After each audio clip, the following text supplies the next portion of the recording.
there's a great quote, don't bother kids when they're skateboarding, and the reason why is because they're mastering a skill, and that process of mastery is the most important thing you can do.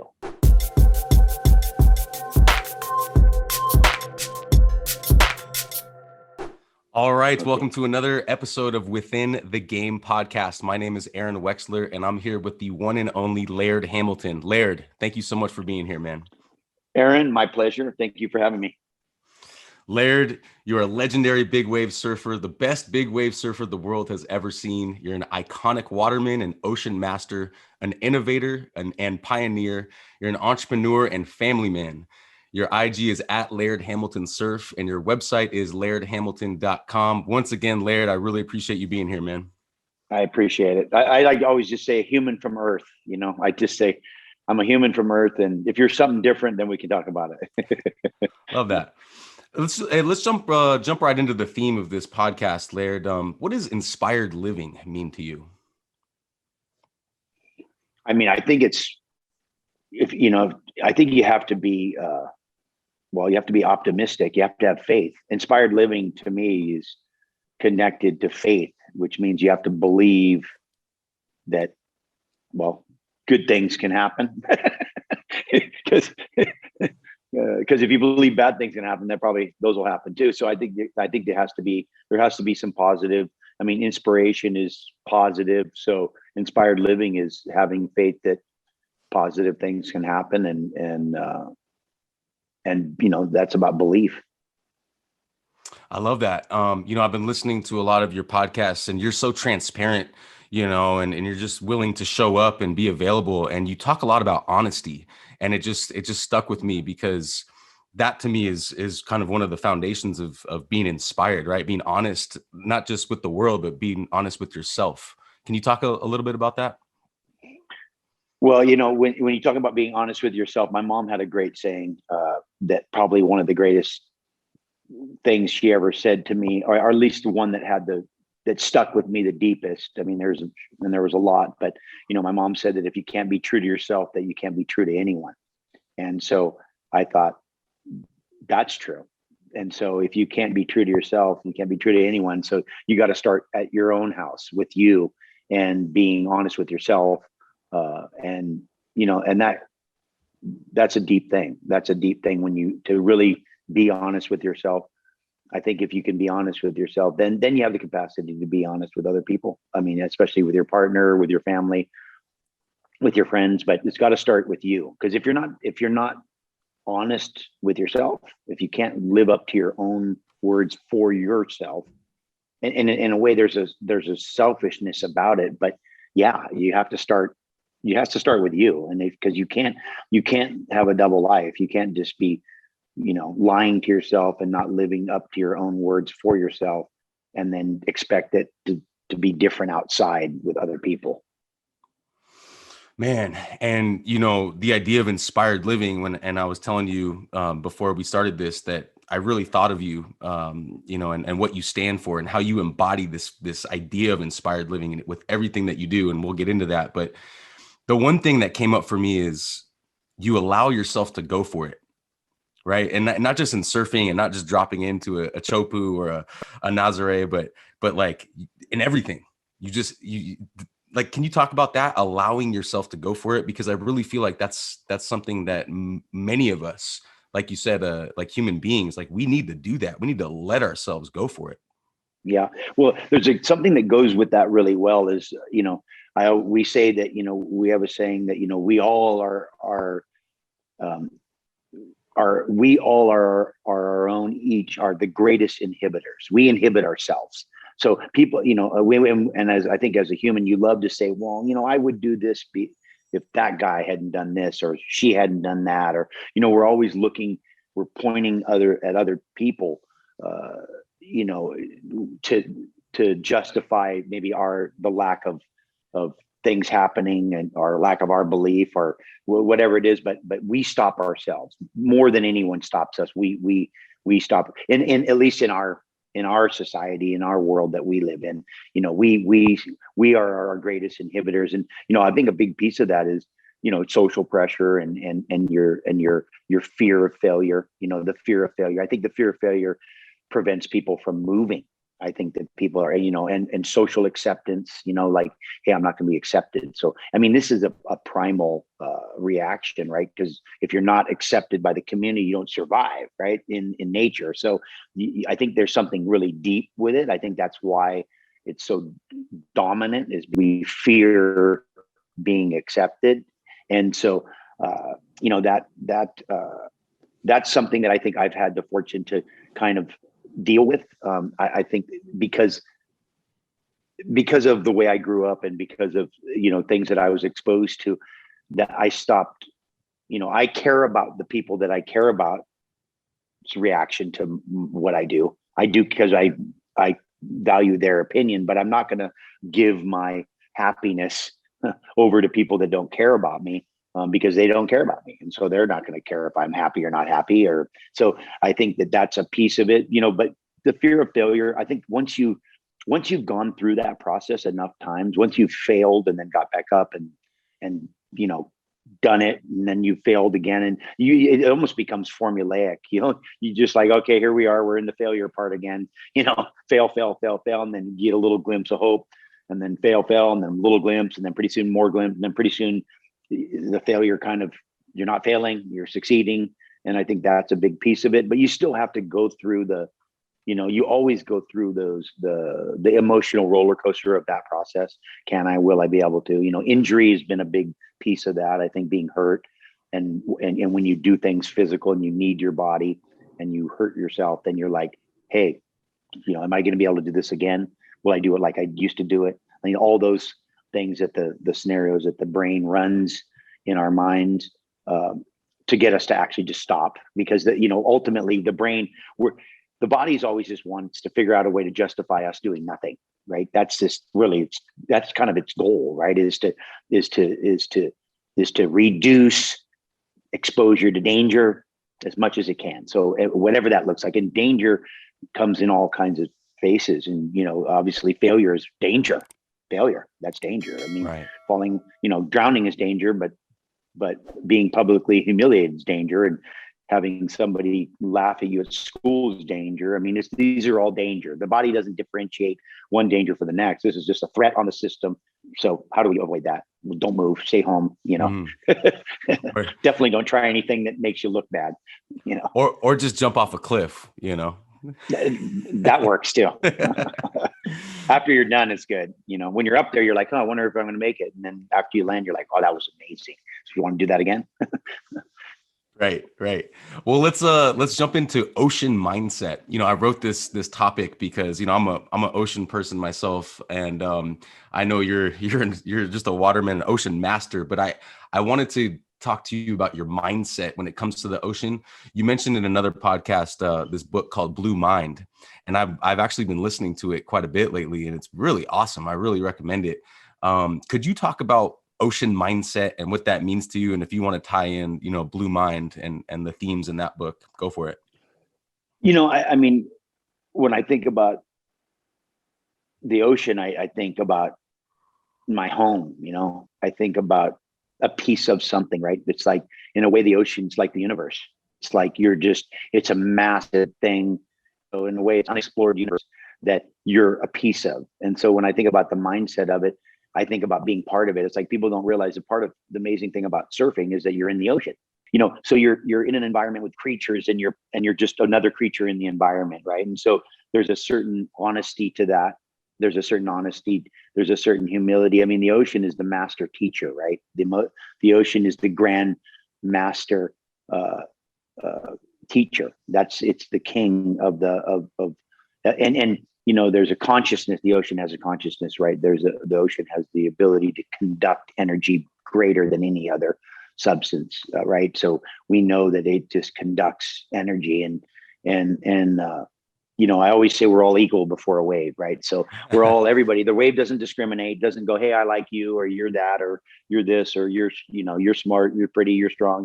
Doesn't do any of that. It just hammers you like the next guy.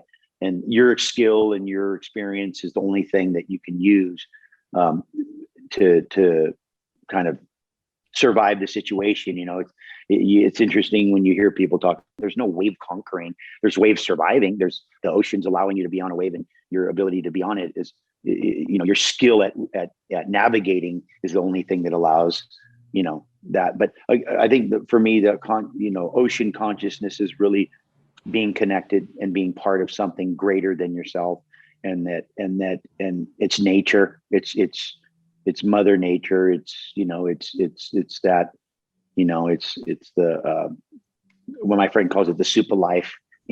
It's the. I think that's a pretty.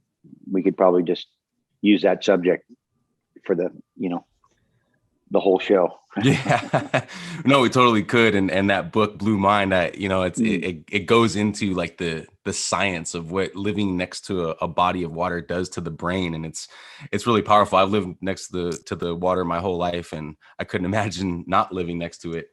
Yeah. Well, there's chemical stuff that happens too, right? There's negative ions, and there's things that happen chemically to our system. It's like Gabby always talks about like my bones being hard, and I go, yeah, well, if you soak your bones in salt water for your whole life, it definitely will harden the bones, like stuff. But there's definitely visible and invisible things that happen from that relationship and from being in the ocean that some are measurable and some are not measurable. And so there's a reason why, the most expensive property is next to the shoreline, and people want to look at the horizon because it does something to the brain. It's like, there's a lot of stuff going on that, right. that I just go off of feeling. I go, feels good. Don't want to leave it. I've heard you say before that you were able to get superhuman energy from the ocean. Could you expand on that a little bit? Well, I can tell you that, that first of all, being around, and I don't know if the organism understands the output it's going to take, because I can almost feel like when the surf's going to be giant, and the energy it's going to take to be in that environment, that the system kind of revs up for that. And then when you come back from that environment, the energy that you have from being in it, it's like one of those things where you fall in the vat of nuclear thing, and you come out and you're all like energized. You get boosted from that. And later on you may be exhausted because after you get really energized, then the only thing after is you get really, really tired. But it might be days later, or weeks later. But yeah, definitely rev you up. Yeah. Well, like you said, we could talk about the ocean this whole show. I wanted to get into surfing as a craft.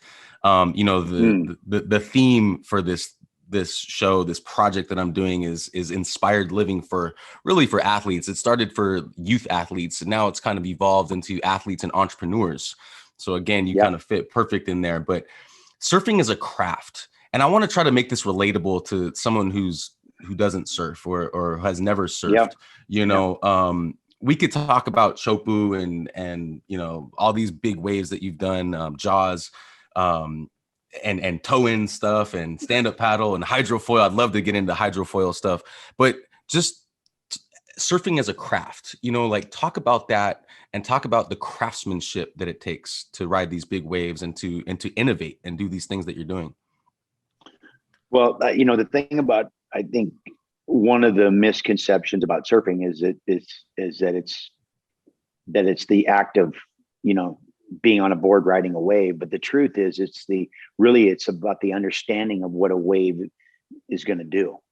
And waves are energy, right? This is energy moving through a substance. So it's about understanding energy and its movement and how it moves and which way it's going to go and when it's going to do what. And that is we talk about being a wave reader or ocean reader, right? Like this is a life.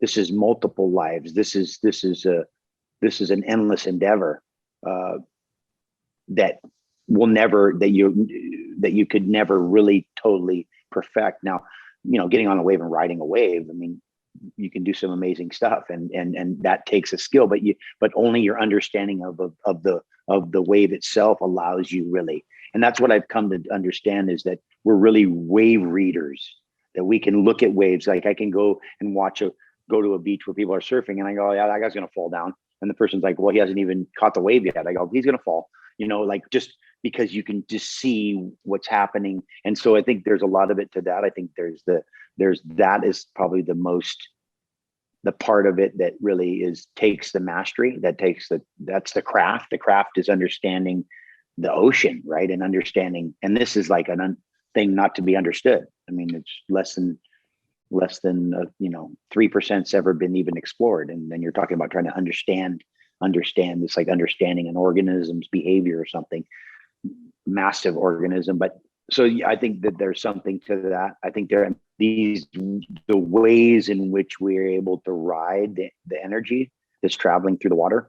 I mean, these are the tools, right? These are tools that we use to harness our understanding of what the wave's doing. So now we have tools that we're able to harness our understanding of the energy. And so there's something, I mean, the truth is there's probably some deeper stuff to it that we get, and that we have from doing it, that then we're ever going to understand. Maybe we can understand after we're done here, and we go and we're like, oh yeah, that's why. But the depth of it, and I think that's, at least from my perspective, that's the only way that we're actually able. That's why we're so drawn to it.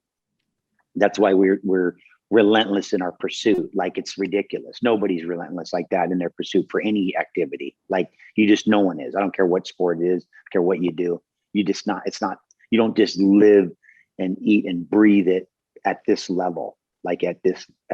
And I mean, mastery is mastery. So in a way, everything has that capacity.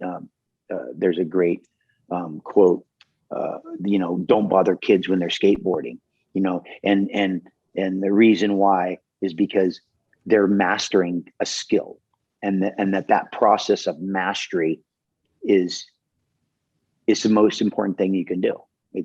Other than, have a family and have a mate, but these are the mastery of something is a worthy endeavor, right, for your existence. It's like, there's just things that you benefit from in that process. There's just things that you get from the mastery of something. And so I always love that quote, don't bother kids while they're skateboarding, because they're trying to master something that's, it's dangerous. And so that always, whenever you add danger to anything, it's definitely going to heighten the consequences, which is going to demand higher levels of mastery. Right. Could you, I need to ask you about Teahupo'o and that toe-in experience that you had to kind of put yourself, as an icon. But before we do that, I know that they're really into hydrofoiling right now. Could you talk a little bit about the progression of hydrofoiling and where it's come from, and now where it is now and where it's going? Well, the truth is most great ideas, in fact, I would say all great ideas come from boredom. So I would say hydrofoil came out of boredom. It was the middle of summer, and years ago, maybe 20 something years ago, and we were, there was no surf, and we were just like, okay, what are we going to do? The wind wasn't blowing, there was no surf. And then a friend of mine, this guy, Brett Lickle, said, oh yeah, this guy's got this weird, device in this garage for, you can use for like towing behind a boat, and I'm like, well, get the thing, let's get it. So he brought this thing out, had cobwebs on it and stuff. And the air chair, right?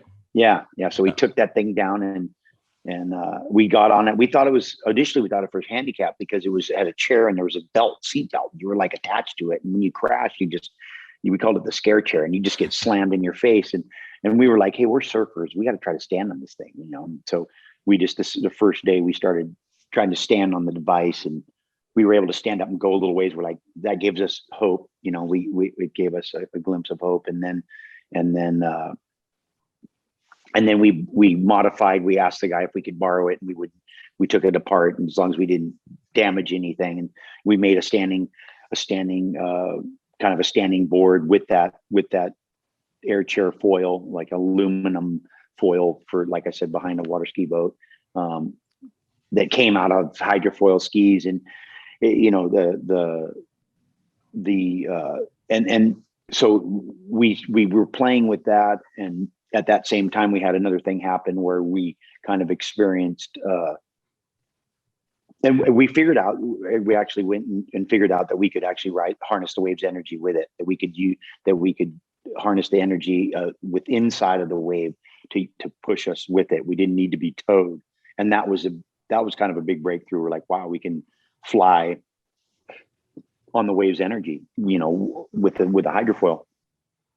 And then we had some giant surf and realized that surfboards had a limitation when it got a certain size, that surfboards weren't, surface riding holes, boards that were on the surface of the water weren't going to allow us to be able to go out into the biggest conditions. Because, we always kind of just go to giant. That's just where our heads are at. We're like, okay, that's great and that's fun, but big is the apex, right? I always thought that if it's like you can't turn when you're going really fast. So it's all about big and speed. And, we used to have the saying, the tricks for kids.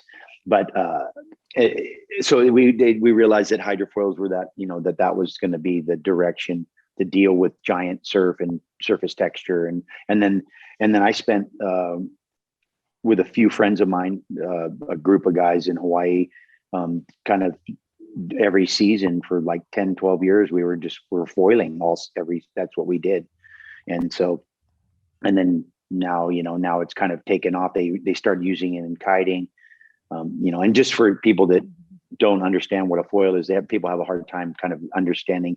It's really it's a fin or a keel, but it's an airplane that's under the surface of the water that you're flying, but you're connected to it by a board on top. So you're standing.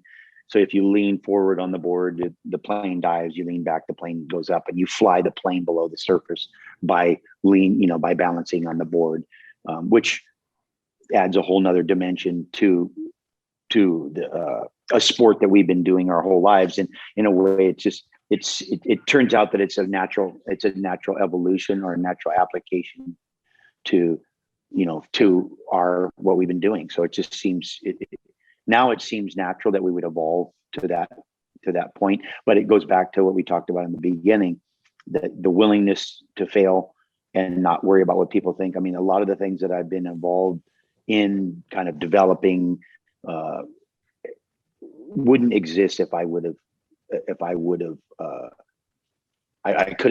have been easily deterred by people, the naysayers, right? So I had people all the way, oh, you look like a kook, that's stupid, why would you do that? I mean, if I told you the amount of discouragement that I got, every single one of those ideas, I would, that's probably why a lot of times why the things don't happen, is because people get discouraged and they don't, there's a great entrepreneur, a woman, I don't remember her name, but I remember specifically what she said.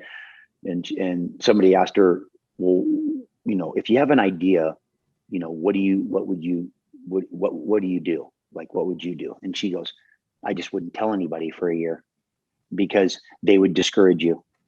And I was like, wow, that's true. Because if you go to your friend and you say, hey, I got this idea, like a thing, and you're going to do this and it's going to do that. And when you do that, it's going to do this. They're going to be like, it's stupid. Why would you do that? Because in a way, I think people will discourage you because in a way they don't want to have to reflect themselves on an idea that they haven't done. And so in a way, I think it's part of back to the path of least resistance, right? Like, the path is less resistance if somebody else isn't doing something cool. So if they're not doing something cool, then you don't need to do something cool. So then it's all good, right? So it's all connected. It's all connected, right? So those things are connected to each other. But yeah, the hydrofoil that's my focus. I had somebody the other day say, well, aren't you going to do pure surfing?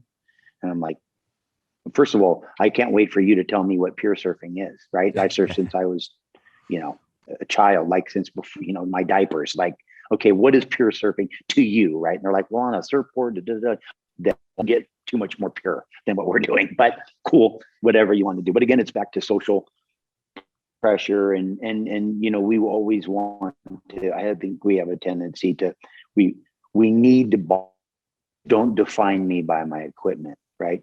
Don't define by the it's like and so you're a person, right? A person, and then he plays tennis. This guy's a. So let's just jump right back where we were. We were talking about hydrofoiling. We were talking about, innovating. And I want to like tie that into the flow, because I've heard you talk about the flow a lot and finding the zone. And just going back to, I had this thought going back to hydrofoiling. There's this really cool video of you catching this like endless wave. I think it's in Peru on YouTube. Yep. On this hydrofoil, and I was watching you, and it's a great shot. It must be a drone or a helicopter, and it just looks like you're in the flow there. And I was hoping you could kind of tie that mindset of being in the flow on that hydrofoil, and to see if you can transition that into that Teahupo'o experience that you had. Yeah. So I mean, I think what happens when you've been doing something for a long time, right? When you've done something. It's like I talked about going fast. It's a great example. When the first time you go 100 miles an hour, your vision is very narrow, right? You have a very narrow corridor of focus. And then the thousandth time you've gone to 100, you have peripheral, like you can see the bird on the fence post as you fly down the road, right? And because your brain expands. And so as you go faster and faster, right, and you get more comfortable and you can see more, it takes less focus, right? It takes less focus. It takes less engagement. And so what we've been able to do is, through kind of starting from the beginning again, we get to re-engage the focus. We narrow the vision down. So when you're doing one type of sport or one type of board sport, and then you go into another discipline, you're at the early stages again. You're at the first 100 miles an hour again. And so the vision is very narrow. The focus is very intense. Then you do it. The vision expands, less intense. Then we get another new discipline. And so, and the truth is that foiling is so sensitive and demands, I told somebody it's like doing downhill on a unicycle. It demands so much focus, and still, even at this point, because of the sensitivity, it just keeps it keeps you engaged. And the more engaged you are, the more, just the less distractions there are, right? Which is what flow is about, which flow state, which is about, there's a meditative aspect to it. I mean, there's just something that there's the living in the now, right? There's the living in the now that you have that just makes you present. It makes you present, and it because of that intense focus, right? And so foiling does that very consistently, and it doesn't take a giant wave. What's happened in my surfing career is that as I evolved through volume, to just volume and volume and volume and volume, over time, you needed better and better conditions, right? You needed better and better situations. It'd be like if you're the basketball player, pretty soon you're going to need the shot with the 5 seconds left for the final to win the game, to get that kick that you got to have the shot at, after the second half at the thing in the quarterfinal. Like you're going to need more and more intensity. And I was fortunate to experience a wave in Tahiti that is a well-known monumental kind of moment because of what it represented. It represented a kind of a culmination of my life's work, my life's beliefs. It was like a dream that I had of something that I never saw, and it manifested itself like it.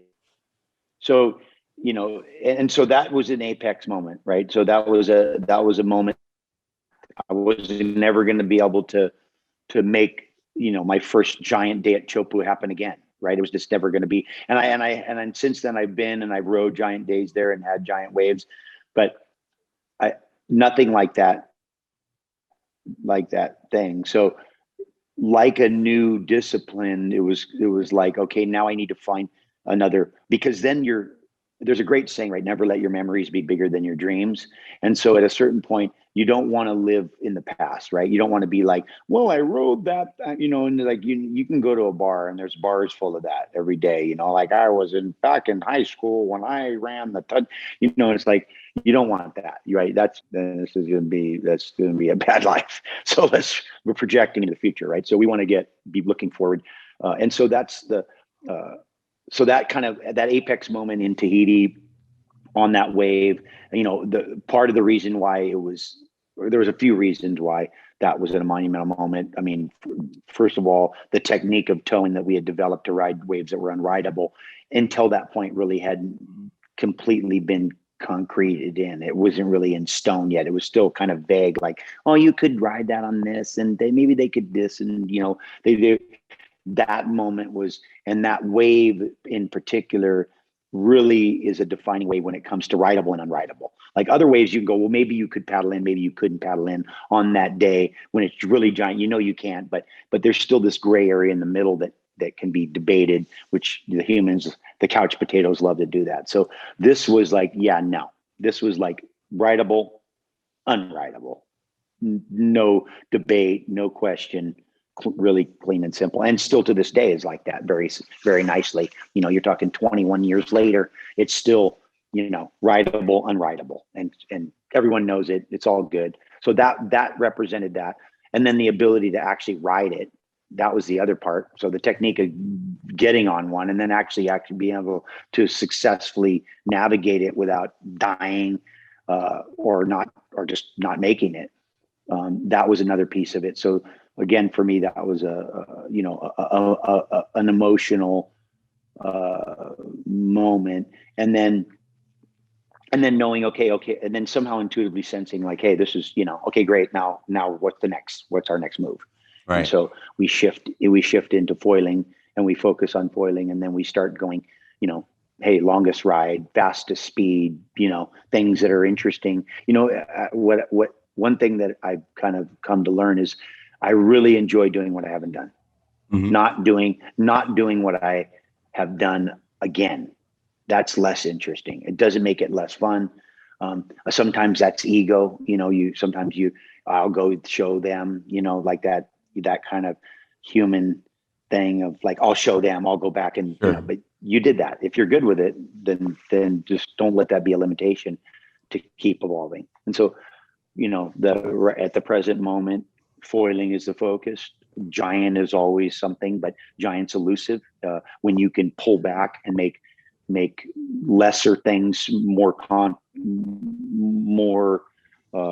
consequential, then they're more often. Then you sure. have more access instead of waiting for this one swell in 50 years.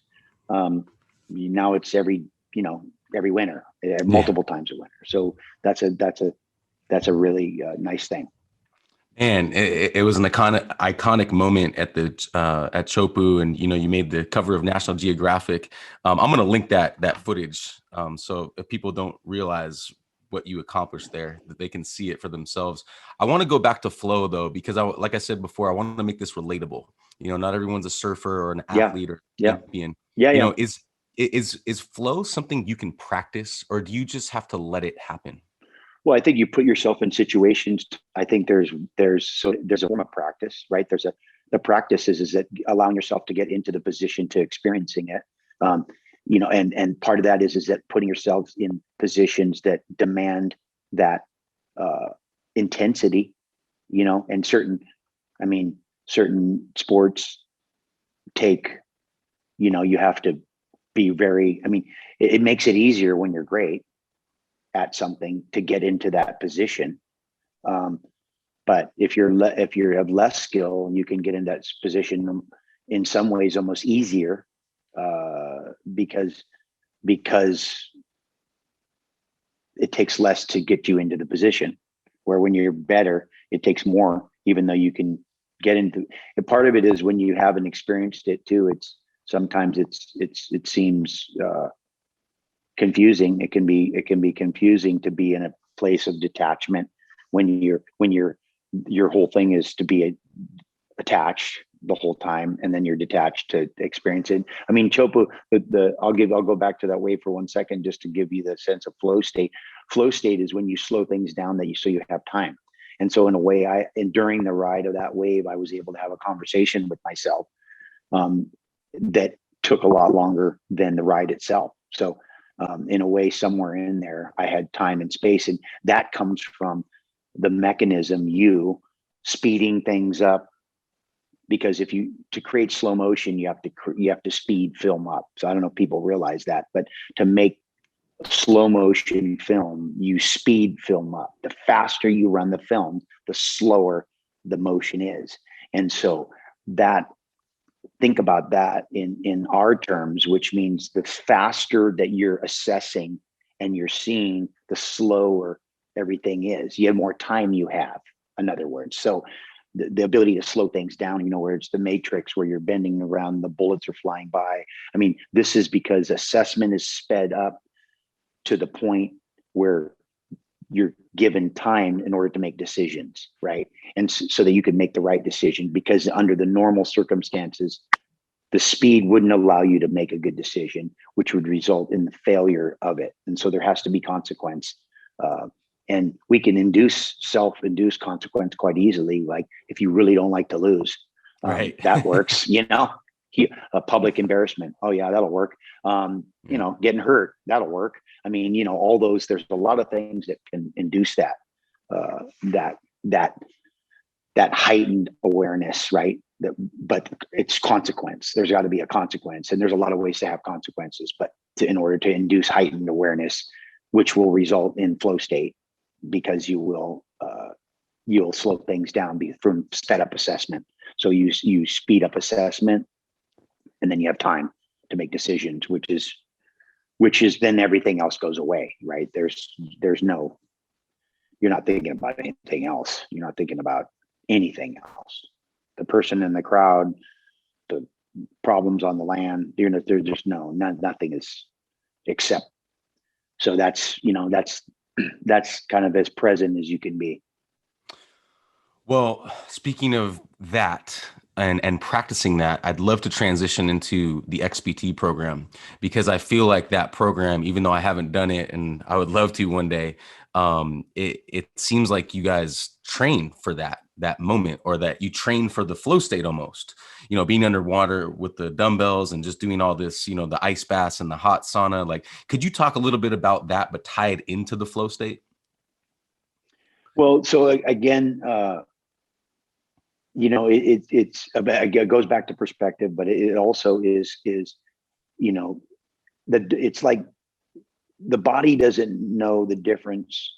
Like when you put stress on the system, it doesn't know the difference between the stress of the ice, or the stress of the heat, or the stress of the breath holding, or the stress of, stress is stress on the system. And so in a way you can train for stress through putting the body in stress. And when you're in that stressful situation, whether you're underwater with weights, or you're in the heat, or you're in the ice,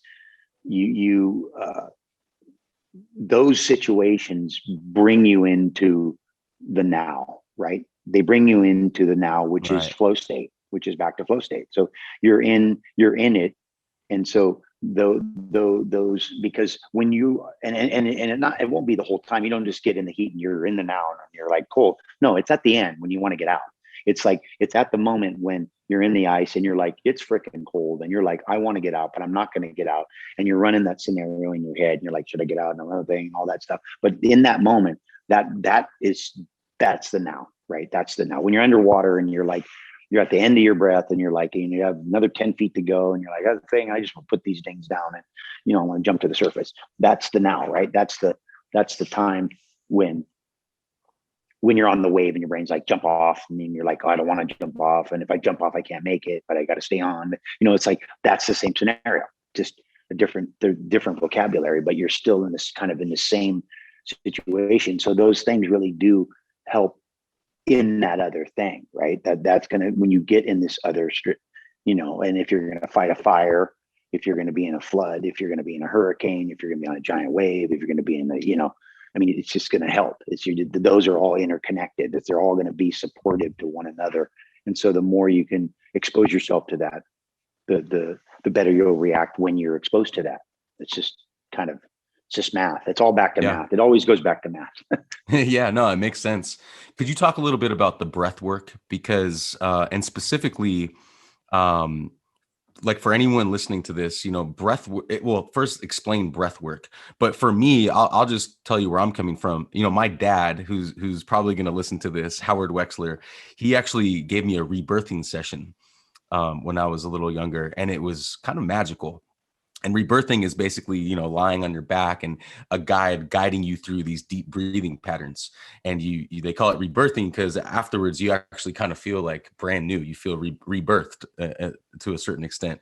But I was hoping you could talk a little bit about breath work for athletes or entrepreneurs or anyone who is like, what do you mean by breath work? Well, I think when if you said to me, what's breath work? The first thing I'd say is conscious awareness to breathing. Just bringing attention to it, like bringing mindfulness to your breath. Like, hey, air is going in and out of these holes in my face, and that's allowing me to be alive, right? So that's the first thing I would say. That just a consciousness to your breath that's the beginning of breath work, and then you can go into you can go into the relationship with your breath, right? We know that breath holding, we know. That's why the water is so good, because the water, nothing makes you more conscious of your breath than the water. Because, well, first of all, we have a deep primitive fear of drowning, because in our evolution, there's been a lot of drownings throughout the history of man, right? And water is a dangerous place for man to be because there's no air. And so that brings a primal fear. And that brings a consciousness to how important air is. Believe me, air has never been more important than when you're down, and it's up there and you're down there. So sure. I think that connection, and then you go into you go into the mechanics of breathing. Of course, nose breathing is, understanding how amazing is it. We recently learned that most athletes are like on the low end of the cardiovascular health. Like they just have, it's crazy, but you're like, how can that even be? But it's, I think we're all CO2 tolerant somewhere in the last 200 years. We all have a lack of CO2 tolerance, but somewhere in the last 200 years that we started mouth breathing. We're not sure why. That changes our physiology. It changed our jaw. It's changing our faces. It's definitely changing our health. So, bringing, starting to breathe through your nose, working on nose breathing, doing breathing patterns, spending time. I mean, we do breath work on a regular basis. Well, I could take anyone through, a roller coaster of breath training that could simulate, an alpine climb and a bike ride and you can take people on a spiritual journey. Obviously your father did it. You had a rebirthing. I mean, you can go and, I don't want to be too hocus pocus, but you can go see some ancestors if you want. I'd love to go. I'd love to go there with you. Yeah. I'd love to go there for a second. Yeah. You can go nighty night. I mean, it's pretty, and what's interesting about any of breath work, and whether you've done any of it or none of it, it's what you put in is what you get out, like everything, and it's like you put, like we do some stuff with XPT. We have a breathing app. That's a pretty cool app that you can get, and you can have, I do some of the courses. We have some, our master trainers, walk you through these patterns. It's kind of nice being walked through a pattern, because you can just kind of disconnect from looking at a time and looking at that stuff, and go by feel. But yeah, I mean, the profound effect on our system. You can make yourself a lot more cardiovascularly efficient. You can make yourself, you can increase your VO2 max. You can definitely affect your health seriously, and I mean, some of these guys are, I mean, you can affect illnesses. I mean, there's just there's the depth of it really deserves attention. I mean, if you could do one thing in your life, I mean, okay, diet's hugely important. Rest is, important. Breathing is up there at the top of, important, and just profound, and definitely can help with anxiety immensely. Especially in this pandemic. I mean, you want to talk about dealing with anxiety, but breathwork's all about anxiety. It's all about reducing anxiety, and it's yeah. So we I think we have a natural connection to the importance of breathing, because we deal with being in the ocean, and so we always have that on our mind. But yeah, there's just no one that doesn't benefits from it, and athletes. And I mean, we do a lot of work around nose breathing and for cardio training as well. So biking, running, rowing, assault bike, all nose breathing stuff. And so there's kind of no end to it. And you can go out there and just start exploring the internet and just start looking. I mean, there's so many different patterns that you can do. But the nose is the most important. The nose is the king. Just recently, I learned about kind of the 3 sounds that you can make without a tongue. And so there's which is ah, oh, and right? Ah, oh, which is om or amen. But those are the 3 sounds. And when those sounds and the vibration of those sounds in your system can affect a lot of, I mean, it can cure mental issues and affect depression and anxiety and have a bunch of other effects. But the one interesting stat that I like was that the vibration of the sinus cavity induces nitric oxide production by about 200%. And so what happens is, when you exhale through your nose and vibrate the sinus cavity, you increase the gas nitric oxide, which is emitted in your sinuses, so that goes into your lung and helps the body absorb oxygen. And so there's some science behind why people are going and oming. It's not just a hocus pocus, like make a funny sound or make a vibration. There's chemical reactions happening in the body, just like we talked about with the blue mine in the ocean. I mean, there's a visible and the invisible, right? And so the invisible, there's a lot of invisible. And so I think that we live on such a physical plane. I think that we undervalue the invisible, and I think that there's some of the overlap right now with the visible and the invisible, because as we learn and become a little more aware, scientifically, we're measure invisible, but invisible is as big and as powerful as visible. So think about visible and then go from there. So.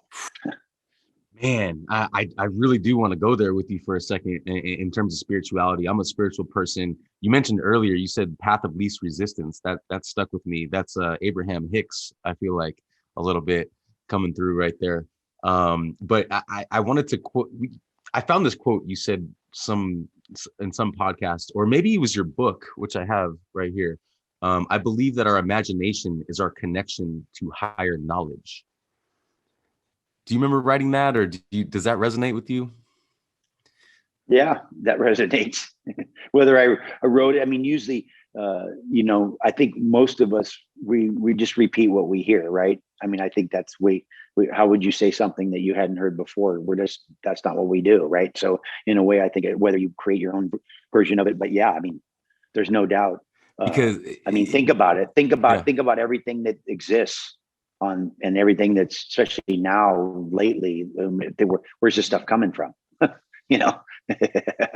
So it's I mean, it's ideas, and ideas come from imagination, and I mean, watch movies, look at things that we're making. I mean, if it's not obvious there, I don't know how to help you. And then Well, in terms of the breath, though, I think I've heard you say before that, the spirit enters the body when you take your first breath, and it Absolutely. leaves when you take your last breath, right? Under normal circumstances, unless you have machines keeping the thing alive, but in nature, I mean, and the ha or the ah, the breath is the breath of life, right?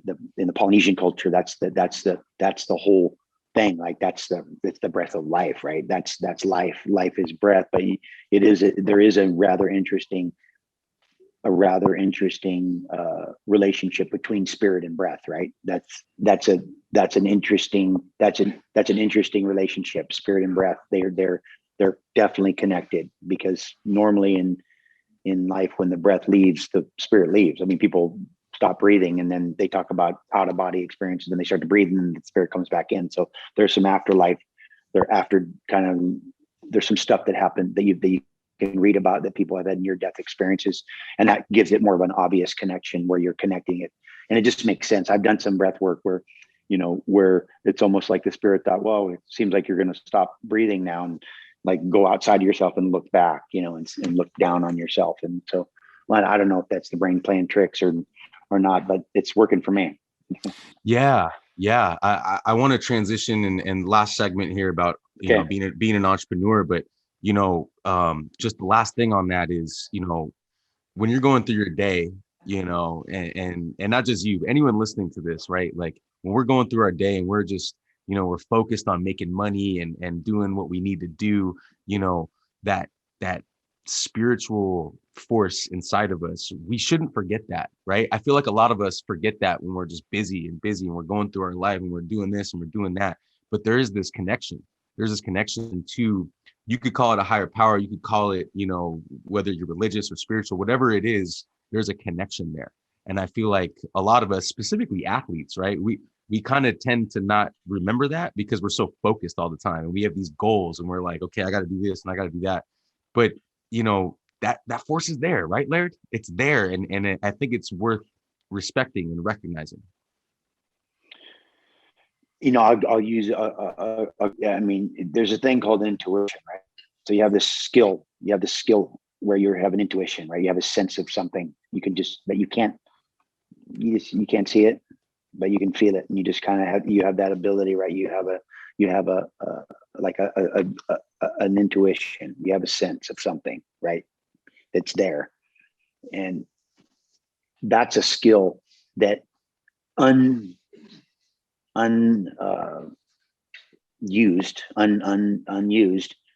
diminishes, right? It goes away, or gets numbed, or just, it's like a muscle you don't use atrophies, right? So it's the same thing, when you don't bring, and I'm guilty of it, I think we all are. I think part of the physical is a distraction to bring us away from it. Like, we're bombarded constantly daily to be distracted, so that we're brought away from that connection. I mean, that's part of the bright light, dark shadow. That's part of the, the nature of the way that the whatever battle's occurring in the battery, the negative pole, the positive pole.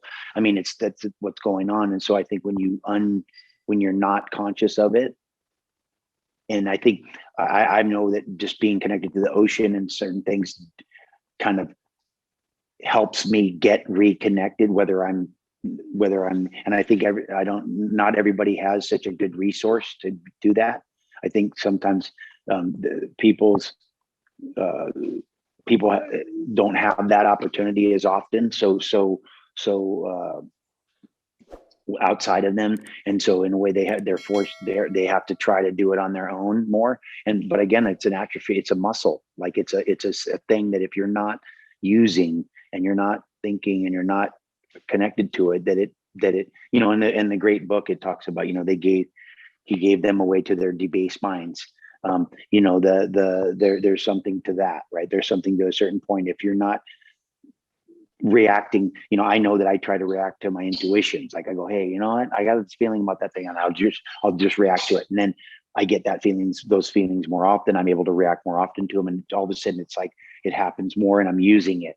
And versus where when I don't use it, it slowly diminishes, and then I stop getting it, and it doesn't happen. And so I think I believe that your connection to to the grand architect or the grand resource or the mastermind of the universe is connected to that, right? I think that there's a thing to that you have to acknowledge and be aware and be in tuned with it. And I'm guilty of that falling into just the drudgeries of living and not being connected. But that's something that we have to put effort into. We have to put time into it. And there's nowhere that says that you don't need to do that. and that comes from that clarity, right? Like clarity is such a big thing. I know you've talked about, stopping drinking, and finding more and more clarity, because, without that clarity, the challenge it just increases, right? It is, yeah. Yeah, well, because it's a fog. You're trying to see something through the fog. So right. the more you can clear stuff out, the better you can see. It's not. I mean, it's interesting, that process, and but you have to be willing. You have to be, and it goes back to being honest with yourself. If you can't be true to yourself, you can't be true to anybody. Love it's like, that. oh yeah, I can stop drinking anytime I want. I'm like, oh sure, okay. Then I can stop drinking anytime I want. And then you just do that, for 30 years, and then you're like, hypocrite. Well, I'm clear this morning because I'm drinking your Laird Superfood. Let's talk about that real quick before I let you go. Perfect. Again, this has been amazing. Okay. Thank you so much. But you're an entrepreneur. You have this amazing superfood, this Laird Superfood. Yep. Talk about that for a second, and talk about where that came from and how people can get some of that. Well, it came from a daily ritual. We have that in with the company. Laird Superfood is the business. Started out of a daily ritual that I had. Started out of my love for coffee ultimately, and then my kind of wanting to turn coffee into a more performance based, kind of I would say performance based habit, and then realizing that, and then so I had a friend that I was working on another project with, who tried it and was like, what is this? Like, this stuff's crazy. And I gave him the recipe, and then he's like, well, let's try to make something. And we made like a powdered version of my concoction, with coffee and all these different kinds of fats and turmeric and a bunch of different stuff. But we made an original creamer. We made a powdered version. The third one was like the original creamer, and that was the founding product of Laird Superfood. And then Laird Superfood is I mean, you can online. We have great online sampling, great ordering online, and then we're in Whole Foods and Costco's, and we have products all over out there. Online's great because you can go to lairdsuperfood.com and see all the products and what the business has turned into really is it's our values, the way we kind of go about living in a food form, which we're trying to make the kind of the cleanest, affordable, good tasting, functional products that people can use in kind of their daily life. And so we have a variation. We have incredible, plant-based protein. It's all plant-based. The products are all plant-based, and we have a line of creamers that was the founding products. And then we've gone into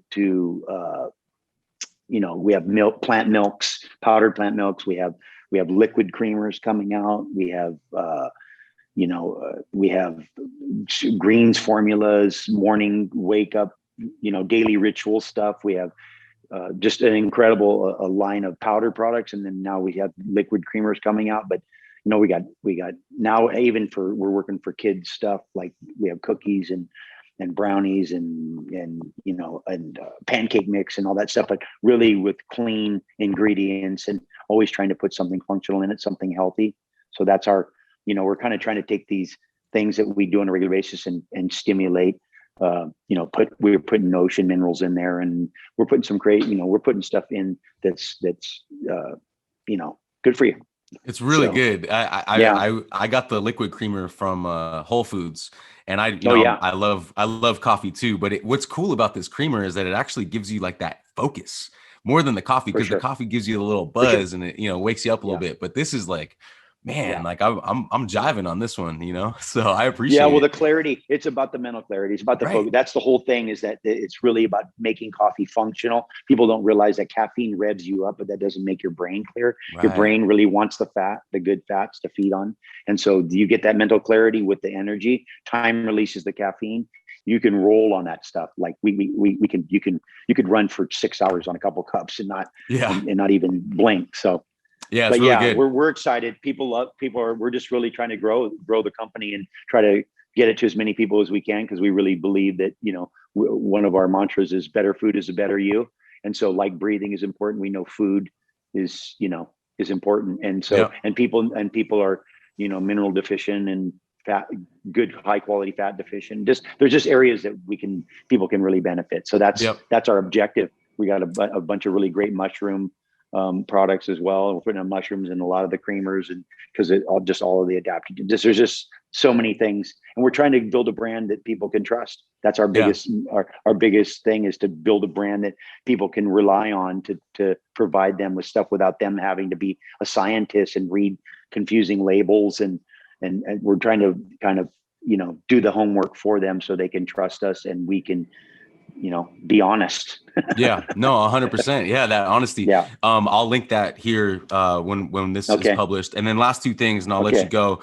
I need Okay. to thank you because you helped me with the idea of task completion in the morning, which is making your bed and cleaning the kitchen right away. I've heard you talk about that on some podcasts, and I have to thank you. And anyone listening out there, like, task completion first thing in the morning. Could you just briefly talk about the importance of that? Because it's Well, I really heard a powerful. general, I learned it. I mean, I naturally was doing it and benefiting from it without knowing why. And then I heard a general give a speech, and he said the reason, people go, he said, why we make our beds in the morning, like that, like in the military, you have to make your bed, and you have to make your bed good, well, Yeah. like it has to be made well. And he goes, because you want to start your day completing a task, because then if you complete one, you can complete other ones, and it just goes down the line. And it's a little bit like the same thing with the food. When you start your day with these quality ingredients in the body, seeking those throughout the day, and you start it on the right foot, and then you go from there. And so task completion is all about that, starting on the right foot, completing something. Yep. This book is awesome. Thank you. I appreciate you doing this project. Everyone out there, go buy this book. It's a great book for anybody, whether you're a surfer, athlete, entrepreneur. It's awesome, dude. Thank and then you. and I'll link this as well. And then the other one that I just got was Thank brand you. new. I think you just published something on Life Audible. Writer. Yeah. Dude, Writer. I'm listening to that right now. It's Okay, really good. cool. So you got some good stuff, man. Laird, I really appreciate you for doing this. Like I said before, it was a full circle moment for me. I'd love to do a part 2 with you sometime. Gabby, you're always invited too. And I appreciate you, bro. Okay. I appreciate you. I'll see you later, Aaron. Thank you so much, man. All right. Bye-bye. Okay. This episode is brought to you by DAF Global. If you're looking to start a podcast, or you have a podcast and you're looking for editing services, hit up my guys, Oliver and Garrett at DAF Global. They're awesome. They help me with this podcast, and they take care of all kinds of different services like editing and audio enhancement, and they're great to work with. They're also offering a 10% discount to all Within the Game listeners. So hit my guys up at DAF Global on Instagram, and also on their website, www.dafglobal.co.uk.